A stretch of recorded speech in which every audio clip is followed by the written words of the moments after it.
Indian society for assisted reproduction ISAR દ્વારા અસિસ્ટેડ reproduction વંધ્યત્વ વિષય પર 30મી વાર્ષિક કોન્ફરન્સનું આયોજન કરવામાં આવ્યું છે, જે 20થી 22 ફેબ્રુઆરી દરમિયાન અમદાવાદમાં યોજાશે. આ કોન્ફરન્સ ISARના ગુજરાત ચેપ્ટર દ્વારા આયોજિત છે.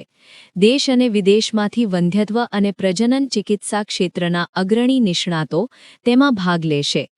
કોન્ફરન્સમાં 3000થી વધુ પ્રતિનિધિઓ અને 800થી વધુ રાષ્ટ્રીય તેમજ આંતરરાષ્ટ્રીય નિષ્ણાતો હાજરી આપશે. તેમાં ગાયનેકોલોજિસ્ટ, IVF નિષ્ણાતો, એમ્બ્રિયોલોજિસ્ટ, સંશોધકો અને વૈજ્ઞાનિકો હાજર રહેશે. ટેકનિકલ સેશન અંતર્ગત પ્રતિષ્ઠિત વ્યાખ્યાન, નિષ્ણાત પેનલ ચર્ચાઓ, ચર્ચા સત્રો અને પ્રાયોગિક વર્કશોપ યોજાશે. ખાસ કરીને અસિસ્ટેડ રિપ્રોડક્ટિવ, વંધ્યત્વ અને IVF ક્ષેત્રની નવી શોધો પર વિશેષ ફોકસ રહેશે.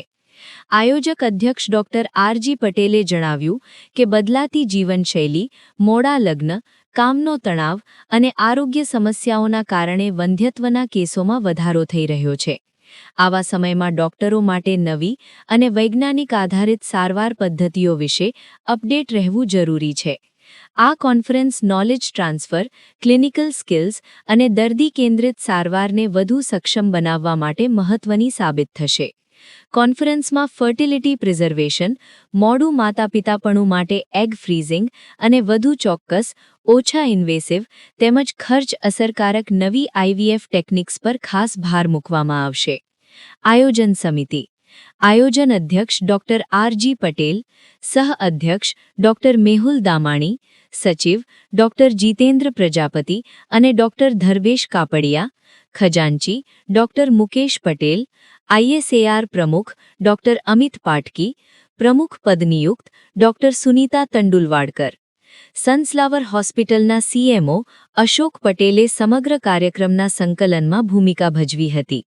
ISAR 2026નો ઉદ્દેશ્ય ક્લિનિકલ શ્રેષ્ઠતાને મજબૂત બનાવવા, સહયાગી શિક્ષણને પ્રોત્સાહન આપવા અને વંધ્યત્વ સંભાળમાં સમયસર જાગૃતિ અને હસ્તક્ષેપને પ્રોત્સાહન આપવાનો છે. કોન્ફરન્સમાં ભાગ લેતા નિષ્ણાતો એ પણ ચર્ચા કરશે કે કેવી રીતે પ્રારંભિક કાઉન્સેલિંગ અને યોગ્ય સારવાર મહત્વાકાંક્ષી માતાપિતાને નવી આશા આપી શકે છે, જે દેશભરમાં પ્રજનન વંધ્યત્વ ગવાને આગળ વધારવા માટે ISARની પ્રતિબદ્ધતાને મજબૂત બનાવે છે. ઘટતો જાય છે, ઇન્ફર્ટિલિટી વધતું જાય છે. એના સોલ્યુશનમાં IVF કોન્ફરન્સનું આયોજન છે. 3 દિવસનું કોન્ફરન્સ છે. શુક્રવારે અને શનિવારે મેઇન કોન્ફરન્સ છે. રવિવારે વર્કશોપ છે.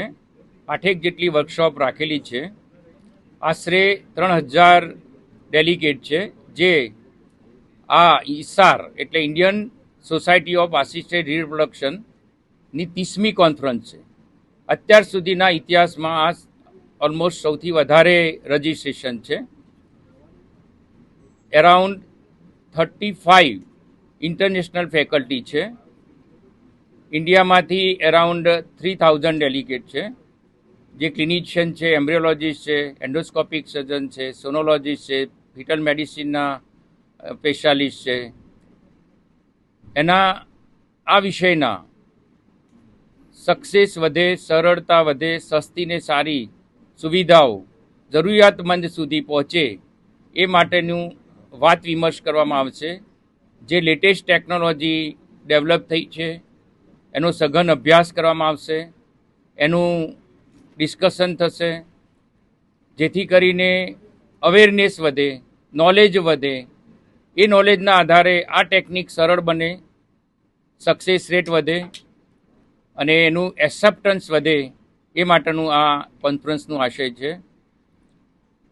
આજે મોટી સંખ્યામાં ડેલિગેટ ઉપલબ્ધ રહેશે એ અમને ખૂબ આનંદનો વિષય છે. અમે એના માટેનું આ આયોજન કર્યું છે. ક્લબો 7 સેલા, અમદાવાદ. મારું નામ ડૉક્ટર જીતેન્દ્ર પ્રજાપતિ.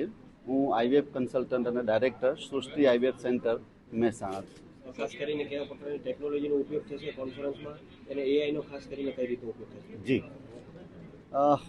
હવે દિવસે ને દિવસે કોઈપણ ક્ષેત્રની અંદર ટેકનોલોજી અપગ્રેડ કરી રહ્યા છે.